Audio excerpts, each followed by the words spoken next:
oração é a maior força da terra. Uma oração feita em nome de Cristo Jesus, o Deus Todo-Poderoso.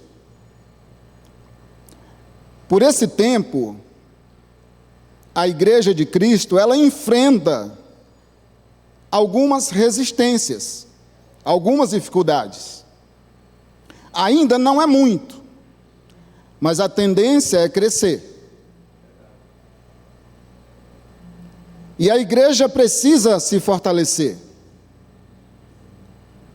A igreja precisa de uma musculatura espiritual forte.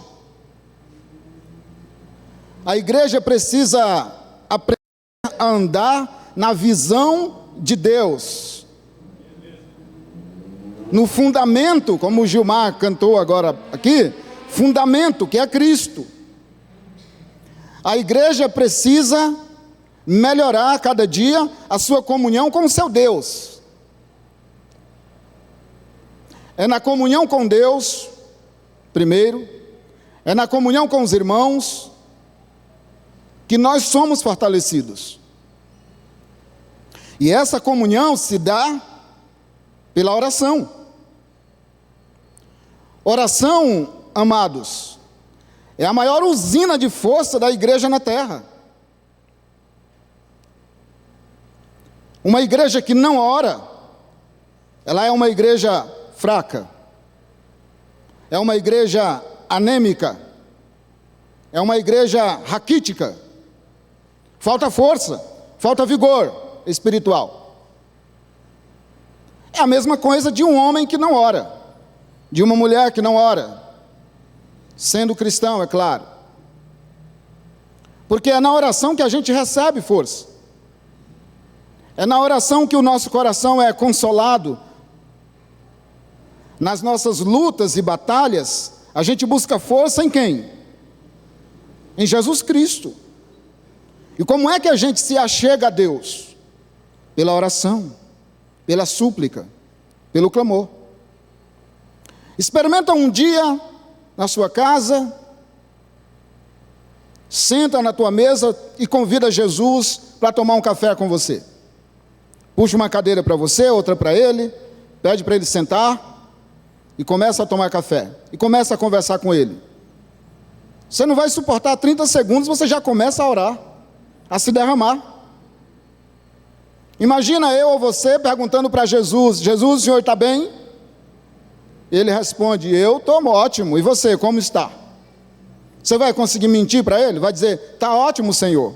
Antes de você falar isso, você já pensa: ele já sabe como eu estou, ele já conhece as minhas palavras, ele já olhou para a minha alma, para o meu espírito, e ele sabe que eu não estou bem. Então qual é a nossa atitude diante de um Deus maravilhoso desse? É se derramar, é orar. A gente não consegue. A nossa comunhão com Deus, a nossa conversa com Jesus é sempre por meio da oração. Então eu queria compartilhar com vocês nesta noite uma palavra sobre esse assunto tão necessário nos dias de hoje. Amados, a oração não respeita quantidade. Pode ser um homem ou uma mulher.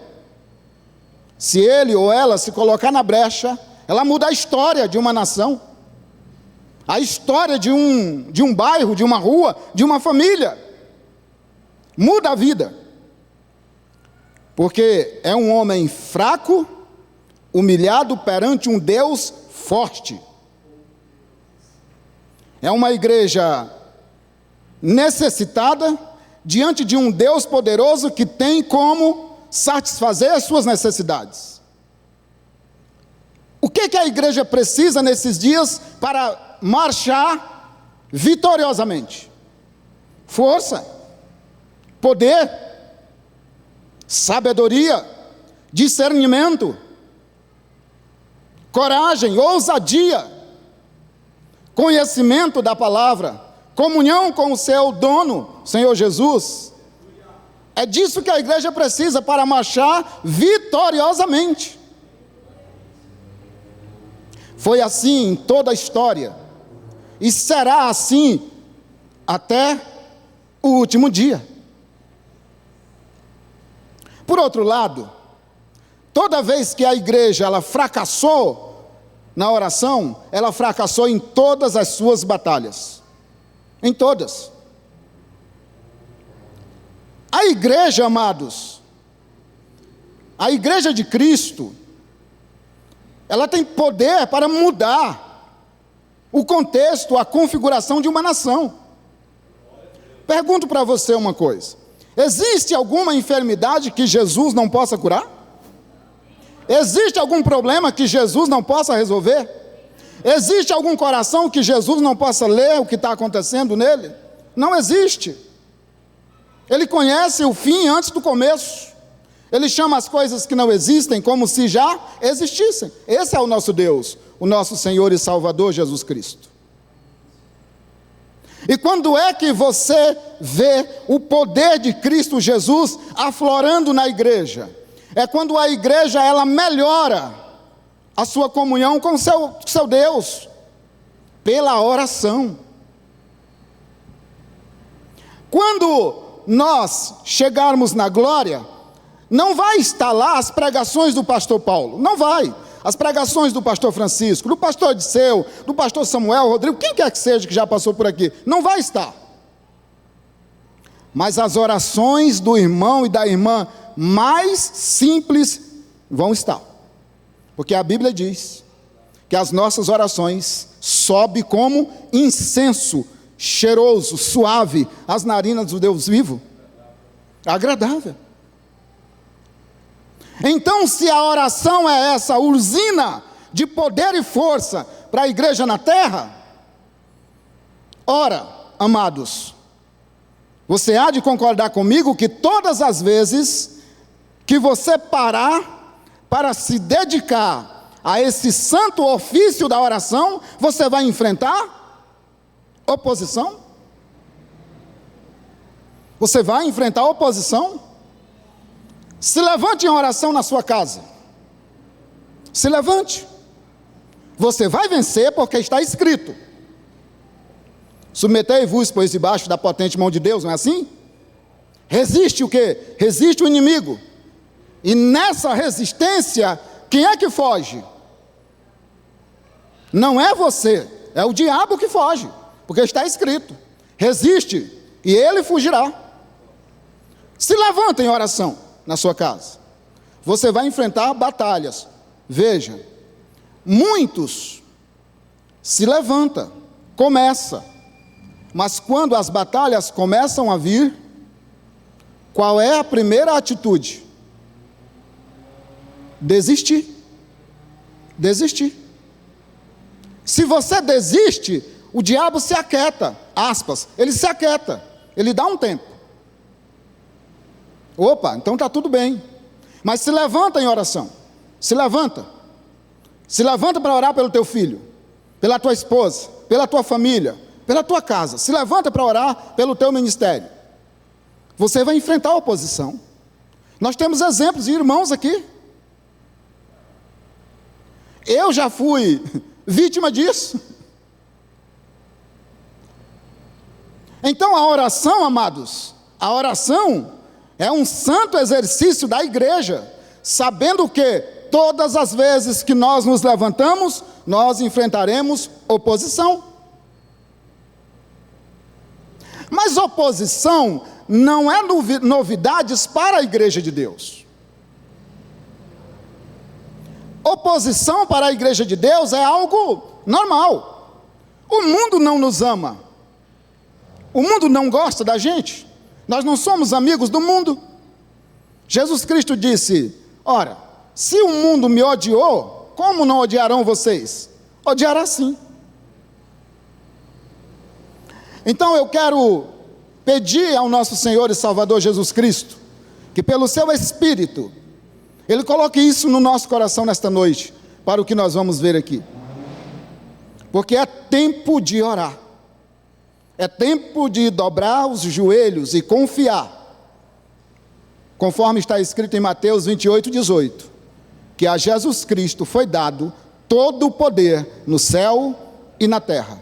E em Filipenses, capítulo 2, Paulo acrescenta e diz: e debaixo da terra também. Amém? Então vamos começar com esses dois textos aqui. Primeiro em Efésios 3, 14. Olha o que diz o texto.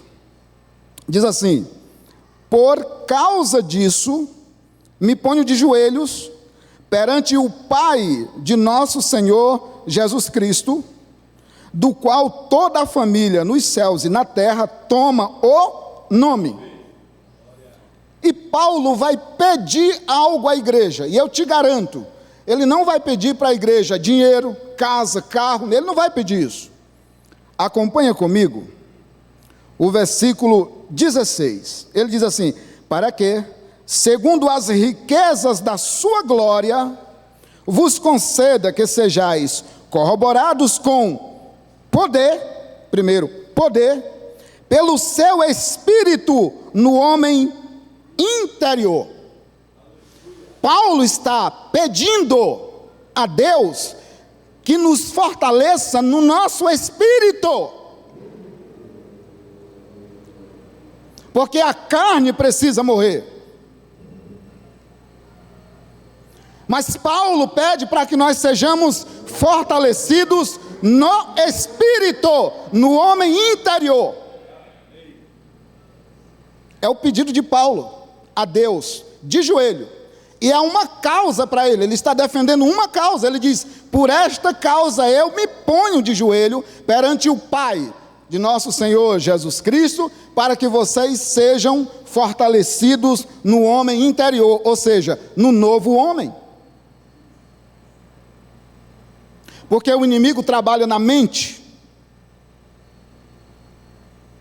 Agora vamos abrir em Filipenses 4, 6, por favor. Filipenses 4, 6. Diz assim o texto bíblico: não estejais inquietos. Em algumas versões pode estar ansiosos, né? Não estejais inquietos por coisa alguma. Antes, as vossas petições sejam em tudo conhecidas diante de Deus pela pregação. É isso que está aí? Não. Qual é o caminho para nós apresentarmos a Deus as nossas necessidades? O texto está dizendo: as vossas necessidades sejam conhecidas diante de Deus pela oração, pela súplica. É assim que o corpo bíblico nos ensina. Ora, se nós temos necessidade, apresentemos a Deus em oração. Se comigo está tudo bem, mas o meu irmão tem uma necessidade, o ministério tem uma necessidade, a família tem uma necessidade, a nação tem uma necessidade. E como é que a gente apresenta essas petições diante de Deus? Pela oração. Essa é a primeira parte. Ainda não apertou. Vou apertar um pouco mais daqui a pouquinho. É pela oração que a gente apresenta as nossas petições. Então eu vou citar aqui alguns textos para os irmãos, para a gente entender quão poderosa é uma oração feita em nome de Jesus Cristo. Presta atenção. Eu vejo Abrão intercedendo por Ló. O texto diz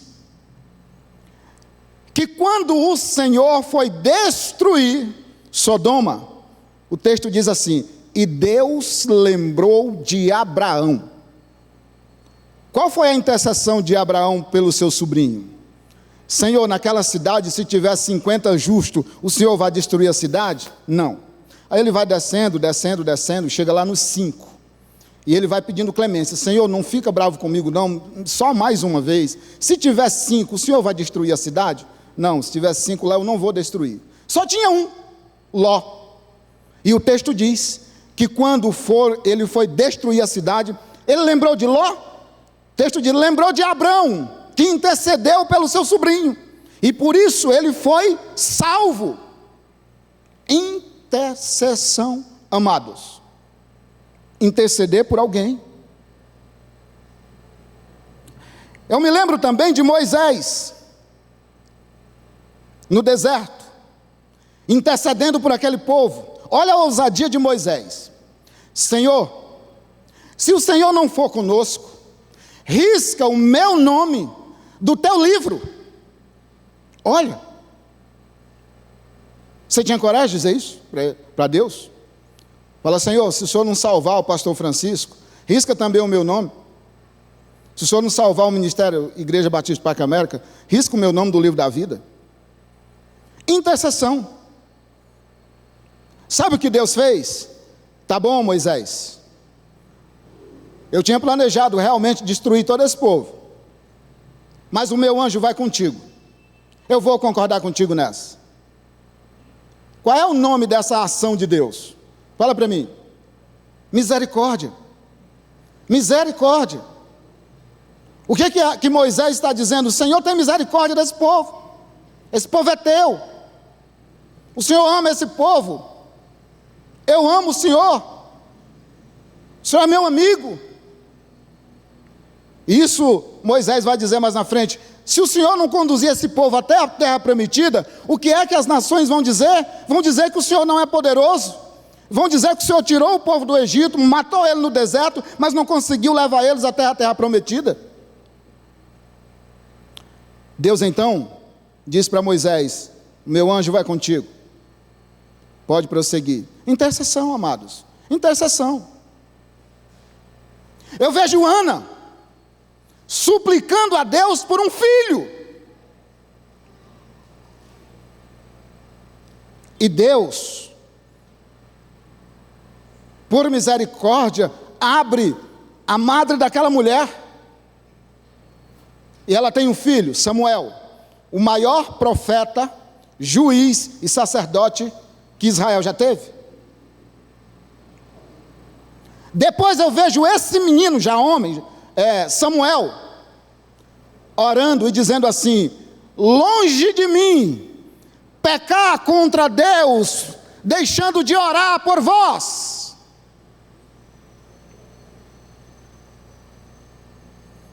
Longe de mim, pecar contra o meu Deus, deixando de orar por vós, Samuel diz.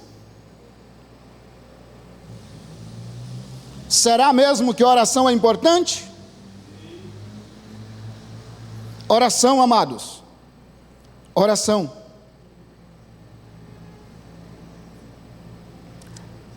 Eu vejo Neemias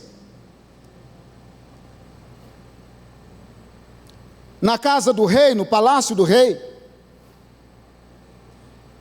intercedendo a Deus, quando o rei perguntou para ele, o que tu queres que eu te faça, Neemias?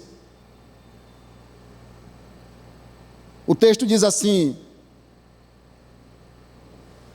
e eu orei ao meu Deus, Neemias diz, e eu orei ao meu Deus.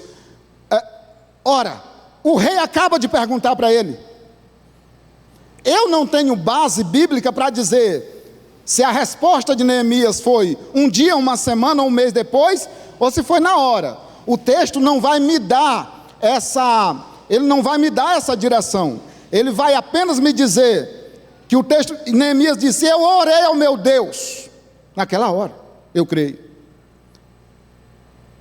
E depois disso,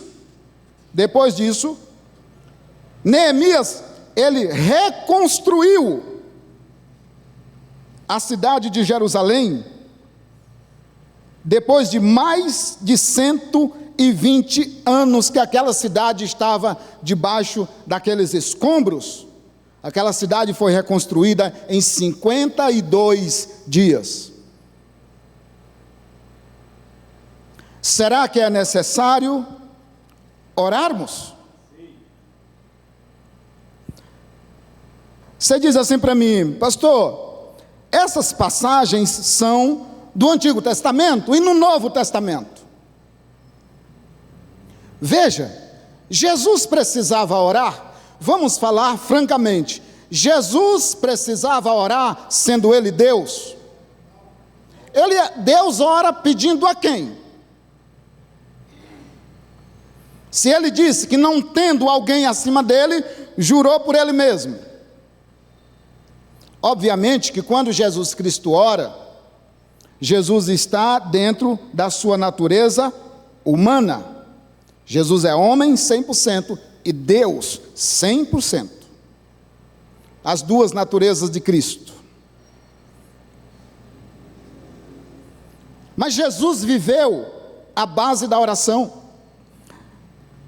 Se você ver Lucas capítulo 6, a partir do versículo 12, olha o que está escrito. Vamos ler. Lucas capítulo 6, versículo 12, até o 13. Diz assim o texto: naqueles dias, retirou-se para o monte, isso foi Jesus, a fim de orar, e passou a noite toda em oração a Deus. A noite toda. Jesus, o Deus Todo-Poderoso, ali o homem, orou a noite toda. Mas Jesus, ele iria fazer algo importantíssimo depois dessa oração. E aqui está uma lição preciosa para nós. Depois dessa oração, o texto no versículo 13 diz assim: depois do amanhecer, chamou seus discípulos e escolheu 12 dentre eles, os quais deu também o nome de apóstolo. Veja, Jesus decide escolher 12 homens para o seu ministério. Mas antes de Jesus escolher esses homens, o que ele fez primeiro? Passou uma noite toda em oração perante o seu Pai. Não, eu não tenho dúvida de que Jesus estava sim, orando e pedindo ao Pai. Quais homens ele iria chamar? Depois de uma noite toda em oração, então o Senhor vem e escolhe aqueles que nós conhecemos hoje, pelas Escrituras. Porque é necessário orar. Sem oração, amados, não tem vitória. Sabe que Jesus nunca nos ensinou a pregar? Ele mandou nós irmos anunciar o Evangelho, mas não tem uma pregação em Jesus, nas Escrituras dizendo, você prega desse jeito, não. Mas em orar ele nos ensinou. Mateus capítulo 6. Quando vocês forem orar, orem assim. Porque é um mandamento, é necessário. Quando nós dobramos os nossos joelhos para orar, o Senhor Jesus já sabe tudo o que nós vamos dizer. Ele já sabe tudo o que nós vamos pedir. Ele já sabe tudo. É verdade. Mas nós estamos cumprindo um mandamento. A nossa comunhão com Deus é pela oração, é pela súplica. Quantos milagres maravilhosos, pessoas que nós conhecemos, já alcançaram pela oração em nome de Jesus Cristo? Se esse foi o meio pelo qual Jesus determinou que se comunicaria com a sua igreja, vamos para a obediência então. Se você ora sentado, glória a Deus, em pé, glória a Deus, deitado, glória a Deus. Não existe uma posição definida para orar. De olhos abertos, de olhos fechados, fica à vontade. Mas é importante orar. As maiores revelações do apóstolo Paulo, ele teve quando? Quando orava.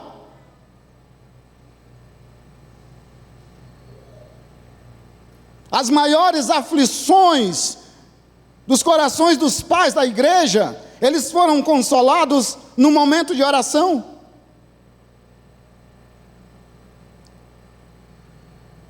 A oração é uma usina de força. Quando você começa a orar, você vai se tornando forte. É na oração que a gente se quebranta, pede perdão pelos nossos pecados. Deixa eu te contar aqui um testemunho meu, rapidamente.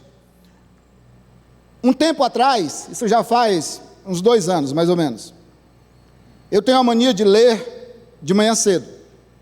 A mente está mais tranquila, eu gosto de ler nesse horário, 4h30, 5 horas da manhã.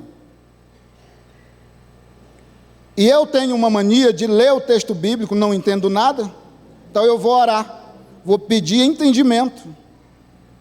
Digo, Senhor, não estou entendendo isso aqui. Minha cabeça é muito pequena, minha capacidade não vai... E eu estou lendo e não entendo. Não entendo. Daí eu vou orar de novo. Aí teve uma hora que eu ajoelhei de novo, fui orar. Eu oro de olhos fechados em casa. Aí eu, na minha mente assim, como uma visão, eu vi uma luz, mas ela estava muito, mas muito longe, muito longe. Mas aquela luz brilhava de um jeito que ela foi me curvando. Eu fui literalmente me curvando. Sabe quando você pega uma barra de aço e você coloca um torno de um lado e outro do outro e vai fechando ela? E ela vai se curvando sem querer? Eu fui me curvando. Cada vez que eu vi aquela luz mais longe, parece que ela estava mais perto, eu não entendia. E eu fui me curvando mesmo. Até que uma voz falou no meu coração e disse assim, confessa. Eu obedeci, disse, confesso, Senhor, confesso. Aí então, eu voltei, e o meu coração estava bem leve. O que eu entendo com isso? Tem algum pecado, meu amigo. Você esqueceu, você pecou, esqueceu? Deus não esqueceu. Mas me fez confessar, e eu confessei. Me pergunta o que era, não me lembro. Mas os nossos pés podem resvalar por o dia andando por aí. Deus não esquece. Deus me curou naquele dia. Eu voltei leve para ler as Escrituras e entendi o que estava acontecendo. Essa foi uma lição. Por quê, amados? Oração. Quando você dobra os seus joelhos para orar, você já viu como a mente vira um turbilhão de coisas? O telefone toca. Alguém assovia do outro lado, há um barulho, uma panela cai, alguma coisa acontece para tirar a tua atenção, criança chora, a mulher liga, o amigo liga, o zap toca, alguma coisa. Quando você dobra os joelhos para orar, vem umas lembranças na cabeça que você fala, de onde veio isso? É o boleto para pagar? Um monte de coisa na nossa cabeça. Dobra os joelhos para orar para você ver. Qual é o remédio? Bem, vou te falar o meu. Eu oro em voz alta. Eu me escuto, eu mesmo, vou me escutando. Aí não tem espaço para outras coisas. Você levanta, está tudo bem, começa a orar, dá um sono. Um sono. Baixa a cabeça e fecha os olhos. Se você não estiver atento, quando daqui a pouco você está igual Ana, não é igual Ana, porque Ana estava orando de fato, né? Você está só mexendo com os lábios. Porque o cérebro já adormeceu. Sono. Até dentro da igreja, a gente cochila. Amados, quando você dobra os joelhos para orar, você enfrenta oposição.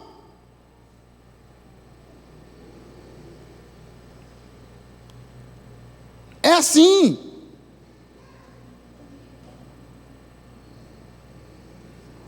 Mas veja, isso significa que nós temos que parar de orar? É para resistir, amados, é para resistir. Eu me lembro de um tempo desse, fechar um combinado com a minha esposa, de todo dia ler uns salmos. Pensa num negócio difícil. Porque tinha dia que as coisas não estavam muito bem em casa. Eu fiz alguma coisa, ela não gostou, ela fez, eu não gostei, os dois estavam de bico, e tem que ler o Salmo. Com muito esforço, um dizer para o outro assim: nós vamos ler o Salmo ou não vamos? Aí outro dizia: vamos. Então pega a Bíblia. Mas quando você está diante das Escrituras, da verdade, ela nos constrange. Então você olha um para o outro e fala: meu bem, vamos nos perdoar agora? Primeiro porque Pedro disse que é para não deixar o sol se pôr. Então dormir sem perdoar a esposa ou esposo já é um risco, não faça isso. Aí beleza, tem um cafezinho do lado, a gente se perdoava, tudo bem, tudo certo. Vamos ler os Salmos. Outra coisa, e quando era o Salmo 91? É o 91 que é o grande? 119. Ah, 119, eu estou 119. Ai meu Deus do céu. A gente lê, mas a gente lê um pouquinho, não é? Então o Salmo 119, que é pequenininho, meu Deus. E não é só ler, é entender alguma coisa. Eu sei que nessa luta nós fomos até o final, lemos os Salmos. Mas tinha dia que era difícil. Não era fácil não. Mas nós lemos, graças a Deus. Foi uma bênção. E os propósitos de oração que eu já fiz em casa? Estou falando para vocês da minha vida, da minha dificuldade, para vocês entenderem. Os propósitos de oração que eu já fiz em casa, eu e minha esposa. E quantas vezes nós perdemos terreno? Lá em casa a gente tem o costume de dormir cedo.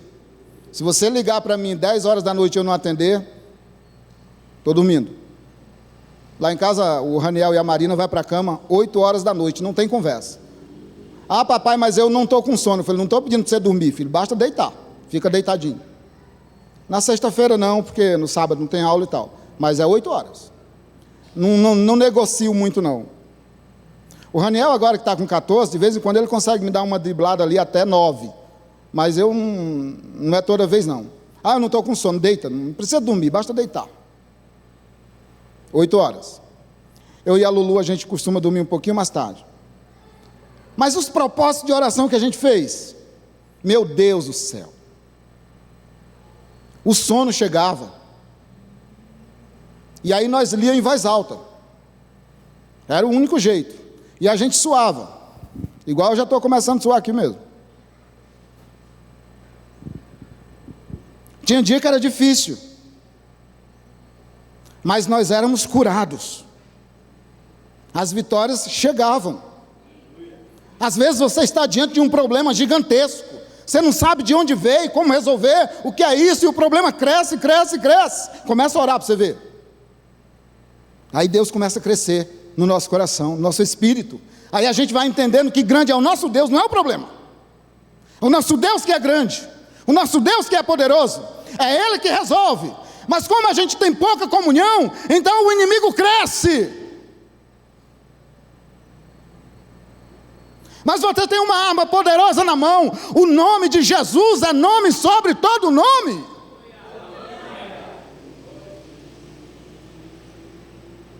Tome posse dessa arma poderosíssima. Quantos filhos presos pelo inimigo? Quantos esposos, esposas, famílias presas pelo inimigo? Meu irmão, vou falar para você, homem. Você é o sacerdote do seu lar, da sua casa. Deixa eu dizer uma coisa para você. Se você quiser perguntar para minha esposa, depois pergunta. Os dias que a minha esposa é mais atacada pelo inimigo é no dia que eu não estou em casa, quando ela vai orar sozinha. Experimenta. Você que é mulher, experimenta. Sabe por quê? Você é homem, é uma autoridade na sua casa, autoridade espiritual. Você é o sacerdote. Você em casa representa o quê? A segurança, defesa. Porque você é um homem de Deus, cheio de Deus. O Espírito Santo mora em você, você tem autoridade sobre a sua esposa, os seus filhos, autoridade espiritual. Minha esposa já sofreu ataques terríveis do inimigo quando eu estava trabalhando à noite. Eu trabalho à noite alguns dias por mês. E ela me contava às vezes. Mas quando nós estávamos juntos orando em casa, quando a gente ora em casa, a vitória acontece. Por quê? Porque a oração em nome de Jesus, não é a nossa oração que é poderosa, é o nome de Jesus que é poderoso. É Ele que destrói as portas, os ferrolhos de bronze. É Ele que acalma o nosso coração, refrigera a nossa alma, é Ele. Experimenta, vou dar uma receita boa para você agora, uma receita boa. Experimenta, toma o nome dos teus filhos, você que tem filho jovem, toma o nome deles, anota num papel, tu não esquecer, bota em um lugar que tu vê todo dia, e faz um propósito de orar por eles, 1 hora por dia, tu vai ver a oposição que tu vai enfrentar, mas tu vai ver mudança na vida desse menino, tu vai ver mudança no coração dele. Por quê, amados? O inimigo não está disposto a soltar as suas vítimas. Você consegue entender? O inimigo não está disposto a perder aquilo que ele tem na mão.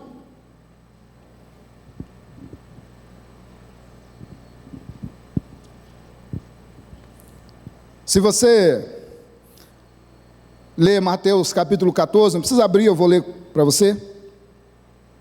O texto diz que depois que Jesus multiplicou pães, ele passou a noite toda em oração, saiu de lá na 4ª vigília da noite, só que quando ele saiu de lá, ele saiu para andar sobre as águas, atravessou para o outro lado do mar, e curou uma multidão de pessoas, que estavam a esperar ele. Mas isso, Jesus fez depois de uma noite toda em oração.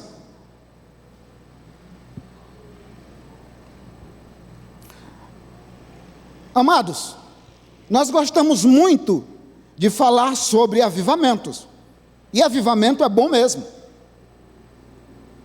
Nós gostamos de falar sobre o avivamento que aconteceu nos Estados Unidos, na Alemanha, País de Gales, e outros. Mas esses avivamentos aconteceram lá. Nós gostamos de falar sobre um homem avivado, um pregador avivado. É ótimo, mas aconteceu com eles. O tempo passou, mas o nosso Deus é o mesmo. Nós queremos ver esse avivamento também na nossa vida, ou não?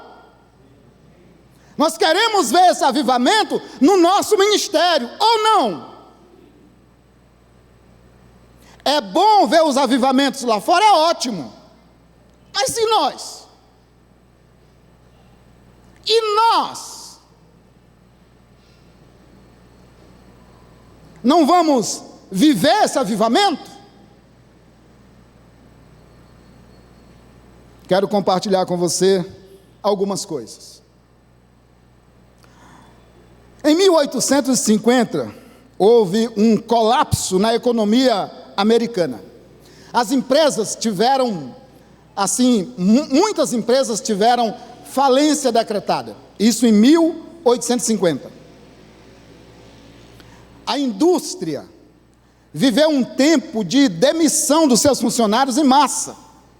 E a nação esfriou de tal maneira que as igrejas, praticamente quase todas fecharam. Mas um homem, chamado de Jeremias Lampier, um comerciante, vendo as suas empresas falindo, ele assumiu o posto de missionário urbano em Nova York. Ele imprimiu um folheto e saiu distribuindo de casa em casa. E no dia 1º de julho de 1857, ele fez a primeira reunião de oração em um hotel onde ele estava hospedado. Primeira reunião, 6 pessoas vieram, 6. Segunda reunião, 40 pessoas vieram. 6 meses depois, 40 mil homens oravam com Jeremias em Nova York. Moody viveu esse tempo. Ele disse que a nação estava em brasas, porque um homem se colocou na brecha. Um homem. Deus muda? Deus não muda. Nosso Deus é o mesmo, ontem, hoje e eternamente.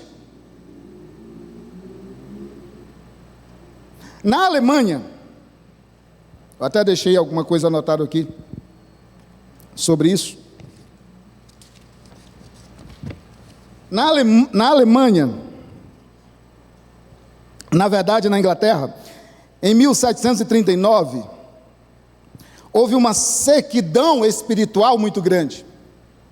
Era triste demais olhar para as igrejas e ver as portas fechadas. A palavra já não era mais ouvida em muitas igrejas.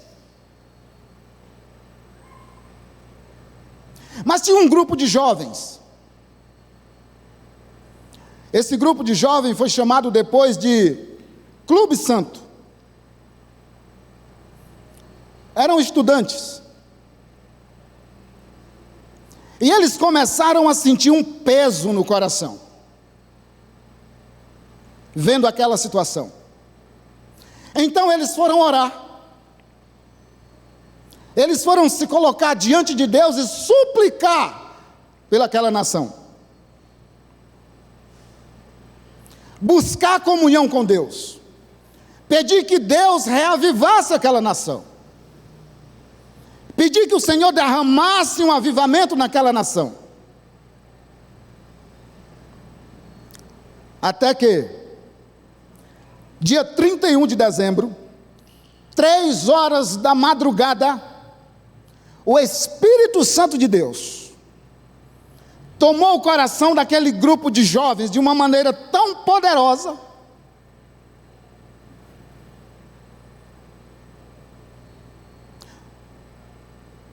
que aquela nação foi impactada de uma tal maneira,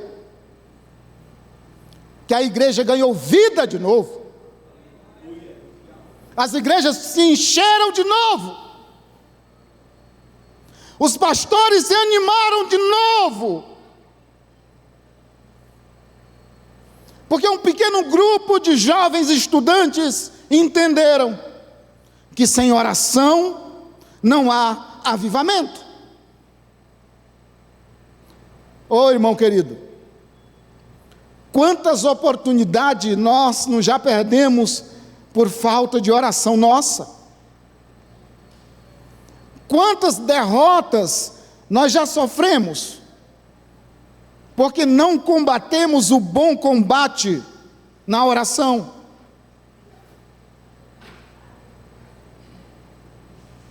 Quantas vezes nós vemos os nossos irmãos sofrendo? Às vezes na nossa própria casa, o nosso filho, esposo, sofrendo. Mas o nosso joelho se dobra 1 minuto, 2 minutos e desfalece.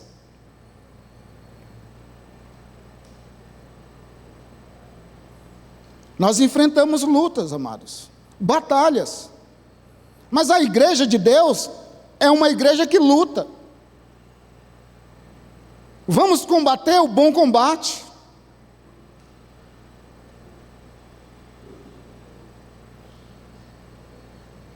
Vamos combater o bom combate. Alguém já disse, Deus fará muito mais pelas nossas orações do que pelas nossas pregações.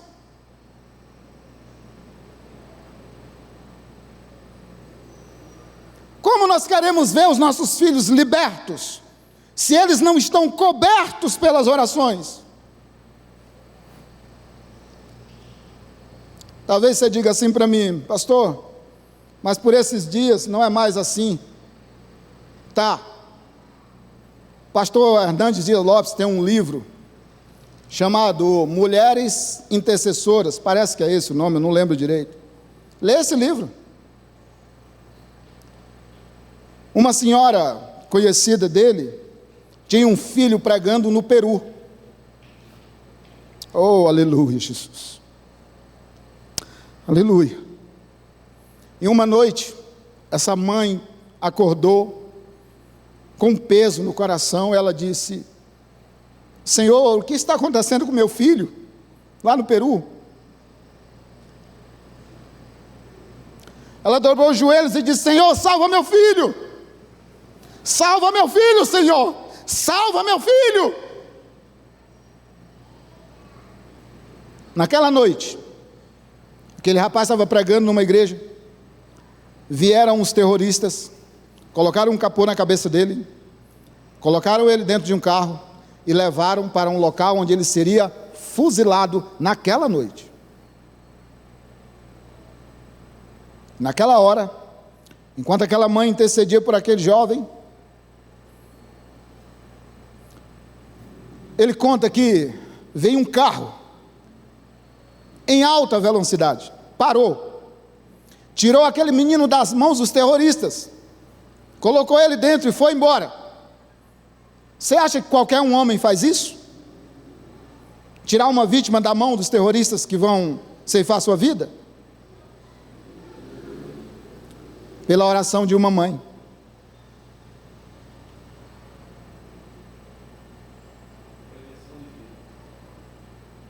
A oração de uma mãe pelo seu filho.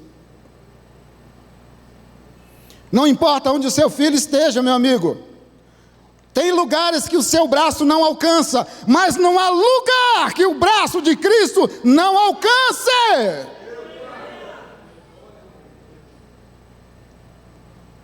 Pela oração.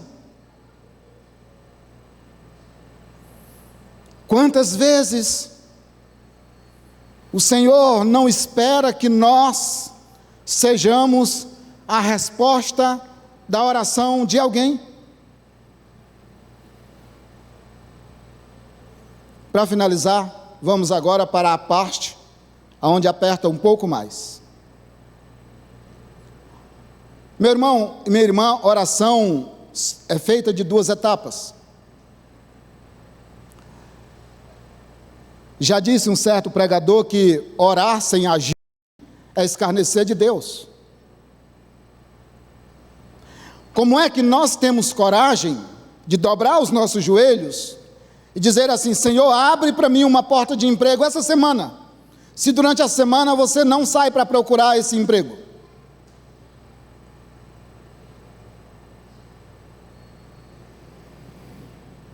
Como é que nós podemos dobrar os nossos joelhos e dizer assim: Senhor,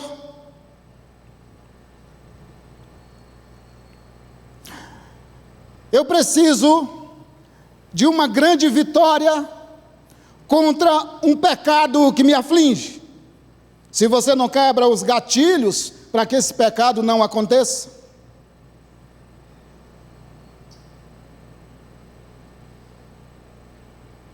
A oração tem duas partes.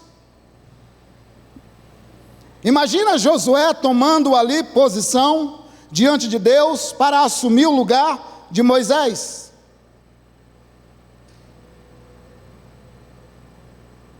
Deus disse assim: Josué, você não precisa fazer nada, deixa que eu faço tudo. Foi assim? Não. Se você ler Josué capítulo 1, o texto diz que o Senhor disse assim: Josué, tenha bom ânimo, esforça-te e toma cuidado para não te desviar da palavra desta lei, Faz tudo conforme nela está escrito, porque esta palavra vai te dar a vitória contra todos os teus inimigos.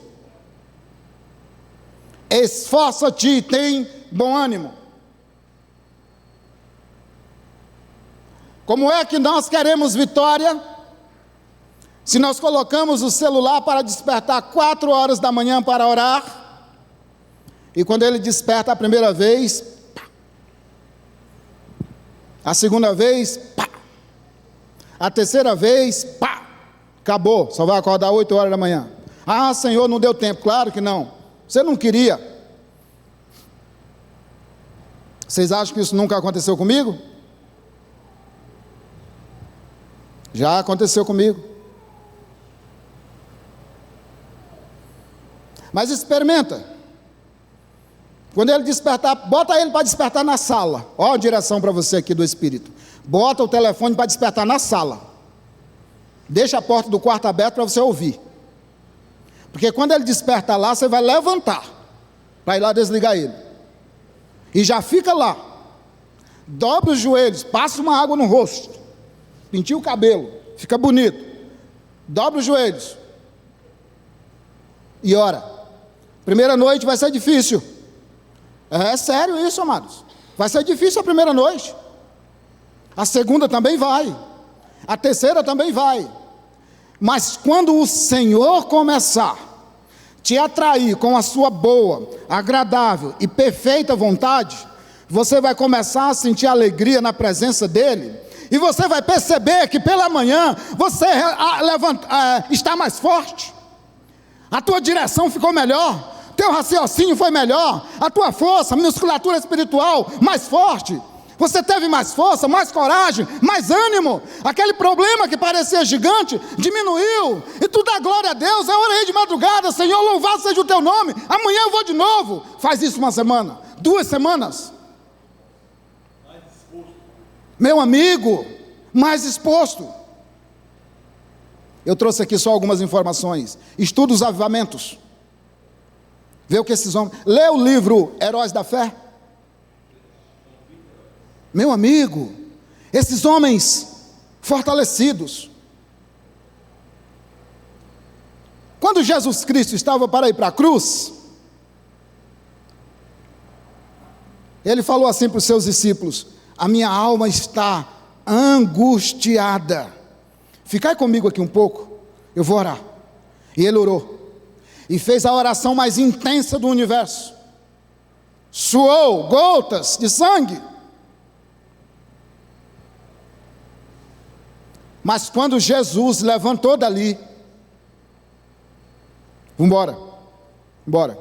Logo em seguida chegou quem? Os seus algozes, para prendê-lo. E ele disse: a quem vocês estão procurando? Jesus de Nazaré disse: sou eu. Caíram todos. A partir dali, Jesus tomou a cruz. E o pessoal começou a chorar. Ele disse: não chore por mim não, chore por vocês, pelos vossos filhos. E Jesus era uma rocha. Uma rocha. Bateram nele, espancaram, esbofetearam ele, uma rocha. Não retrocedeu, não murmurou, não reclamou. Eu vou até o fim. E foi, e fez da cruz um altar para a glória do seu Deus. Pela oração, amados, pela oração. Eu vou voltar lá aonde comecei. Efésios 3,14. O que está escrito lá? Me ajuda? Por esta causa, me ponho de joelho perante o Pai de nosso Senhor e Salvador Jesus Cristo. Que Deus nos abençoe nesta noite, que nós possamos entender que a oração é uma usina de força da igreja nesses tempos. Graças a Deus, meus irmãos. Deus abençoe.